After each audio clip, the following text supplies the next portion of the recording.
didn't do anything. Flat. What'd you expect?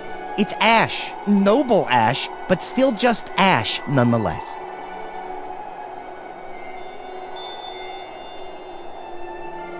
You guys really need to grow up. Oh, have a heart.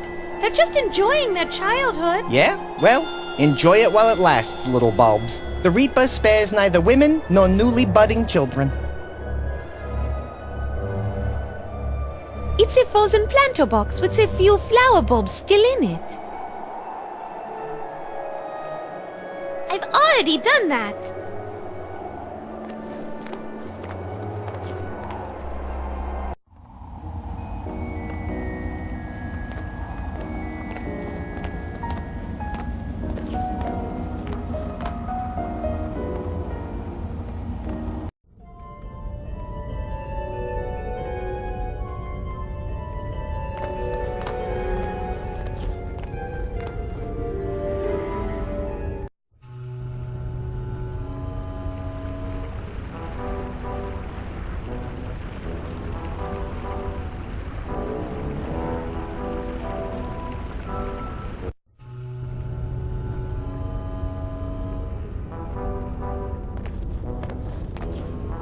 It's a large metal spike, probably used to hold prisoners' coats. Right, Frederick? Yeah. I mean, no. Actually, it's an art installation by some guy named Vlad Tepes. He used to put a bunch of stuff on it, but I forget what.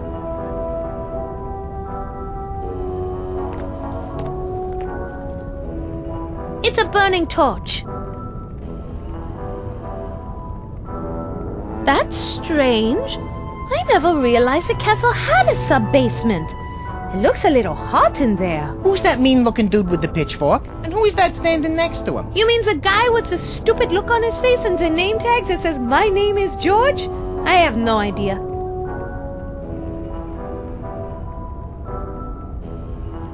Hello in there!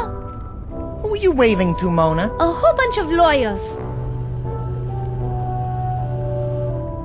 Hey, you! Yeah, I'm talking to you, Mr. Big Red Dude with the spiked tail. You're lucky I forgot to bring my fiddle, otherwise I'd challenge you to the musical duel of the century, and I'd kick your calcer.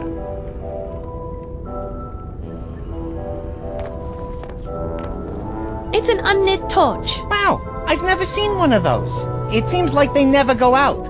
Ever!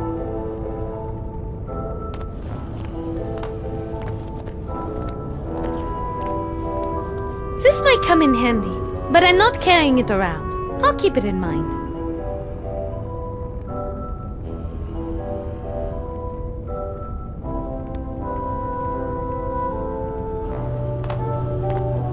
Yes, if I need to light the torch, that would do it. All we need now is a few hundred close friends with pitchforks and sticks, and we'll be ready to storm the castle of the local mad scientist. Ugh, that is such an unimaginative cliché.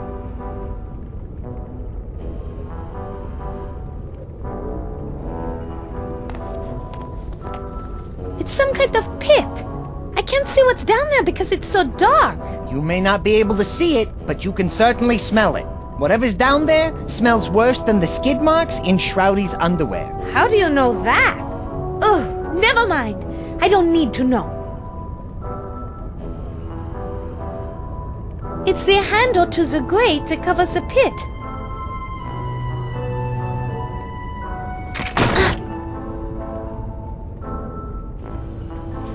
It's stuck. The hinges appear to be rusted shut. I won't be able to open this up until the hinges are working.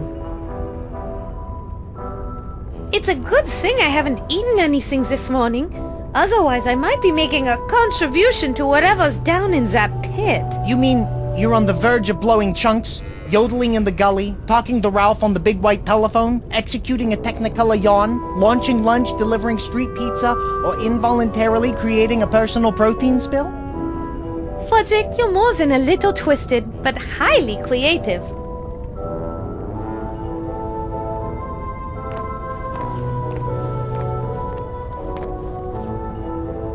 It's the hinge for the grate that covers the pit. It looks like it hasn't been oiled in a long time.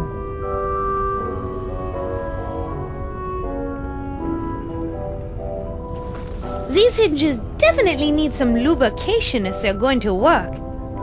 Well, Fodrick, aren't you going to make some sort of snide comment about the word lubrication? I thought about it, but I'm pretty sure it wouldn't make it past the censors.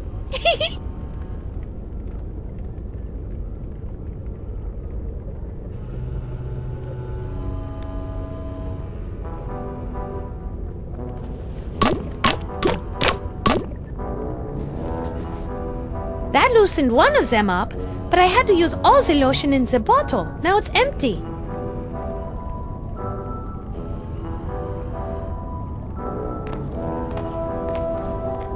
It's a rather ghoulish-looking smiley face. You've gotta love the power of positive thinking. Here he was, trapped in a dungeon, obviously bleeding, and yet he chose to make a smiley face instead of a frown. It's really quite uplifting if you think about it. I'm not going to destroy the most pleasant item in this entire room.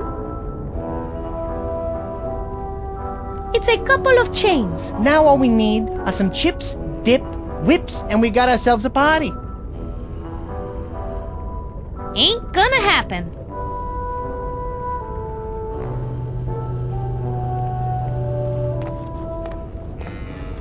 I wonder who this Jenny girl is. Given the fact that it's 1897, I'm more surprised that you're not wondering how you call somebody.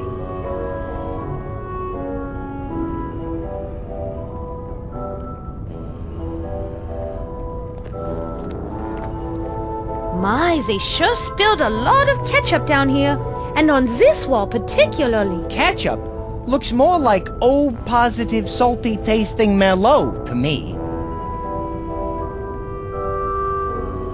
Although it looks like my favorite wine, I do prefer it in liquid form.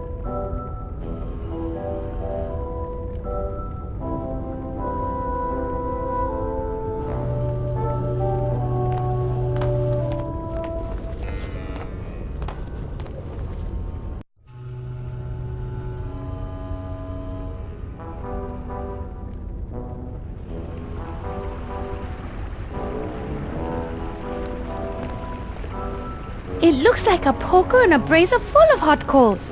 Obviously, this is another one of Shroudy's torture devices. Judging from the smell in the air, I'd say it's gotten some use lately. Is that what that is? Oh, man! I thought maybe somebody was cooking hamburgers down here. My mouth started watering as soon as we came down the steps. That poker is a little too hot to pick up. Well then, what about the brazier filled with white-hot coals? Gee, I don't know, Fodrick. Why don't you try and pick it up and let me know how it goes?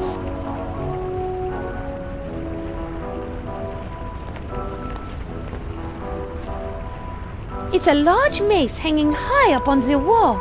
From the looks of it, I'd say it's still in pretty good condition. Mace, huh? Is that what it's called? I thought it was called anesthesia. I bet a big, heavy hitting thing might be useful somewhere, but I'm not going to carry it around. I'll keep it in mind, though.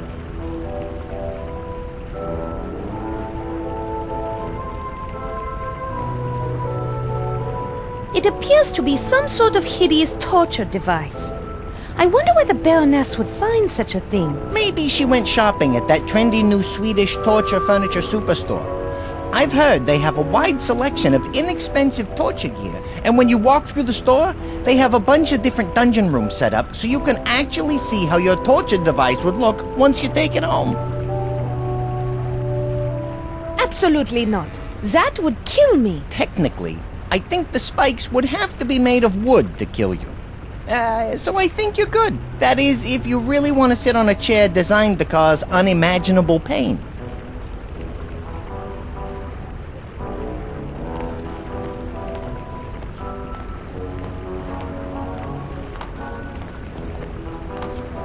That's a rather odd-looking item. I wonder what it's used for. I'll take a wild guess. How about grinding stuff?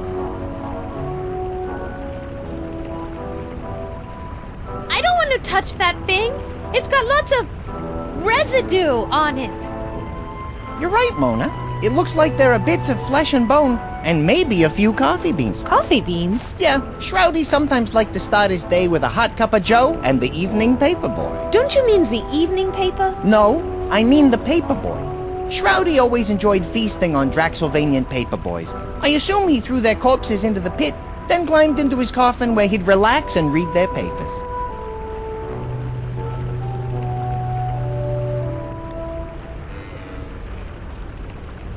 That doesn't need any fruits and nuts snack.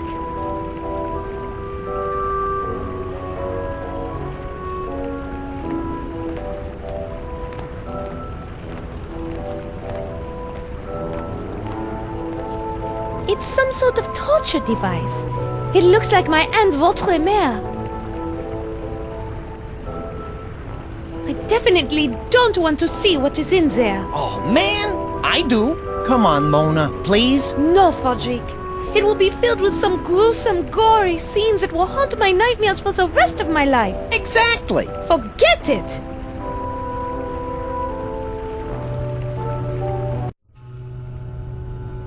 Hello there. Well, hello there, dearie. It's a pleasure to make your acquaintance. Ah! You can talk! Oh, don't be frightened, my dears. I won't harm you. Who are you? My name is Barbara, although my friends call me Barb. Get it, Barb? Yeah, I think we get it. Bob, as in a sharp metal device that slowly and painfully rends flesh as it gets pushed into some poor bastard's body? That's downright hilarious. Well, maybe that guy doesn't find it so funny. Oh, just ignore him. I mean that. Aside from torturing people, what do you do down here? Well, I'm actually the torture chamber stenographer. It's my job to record what's being said down here when Shroudy or the Baroness are, in a serious discussion with her, guests.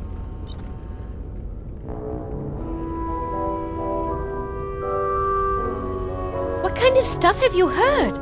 Could you tell us? Oh, sure. I don't think that would harm anything. I like to think of myself as an open book. And speaking of books, that's what the Baroness would usually be asking about.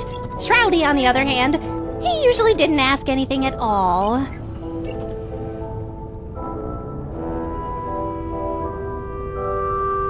Why? Was Shroudy too shy? No, too sadistic. The one fellow over there without his head, Shroudy really went after.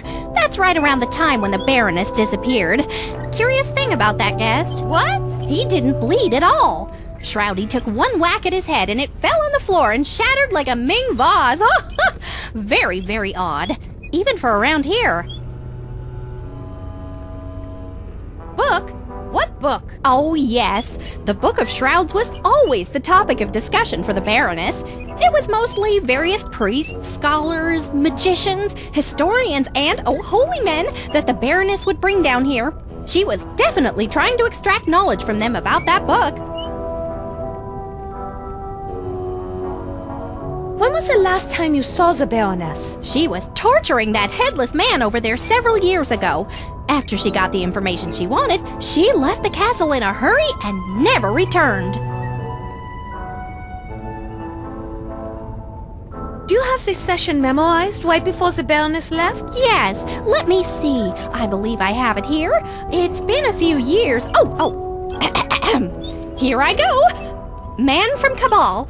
Ouch, ouch, ouch. It hurts so much. Ah, I can't take it. Ah. Do you think you could skip ahead a little bit to where he was actually talking? Yes, of course. Man from Cabal. Yes, I have the tome you're looking for. It will give you all the secrets to unlocking the book. Baroness, tell me where it is or I'm going to shove this hot poker. Oh my! Could we please, skip ahead a little bit more? Oh, certainly. Man from Cabal. The tome is in my camp, buried at the base of a large oak tree near the Vargo Pass crossroads. Baroness, you'd better not be lying to me or when I return you will feel pain as you have never felt it before. Huh. After that, the Baroness disappeared. A few days later, Shroudy came downstairs screaming about a trap. He took an axe and tried to chop the poor fellow's head off. But when the head rolled off, there was no blood. It wasn't a man at all. It was some kind of talking clay statue or some such. I think it's called a clay golem. How do you know about that? Used to play a lot of Dungeons and Dogs.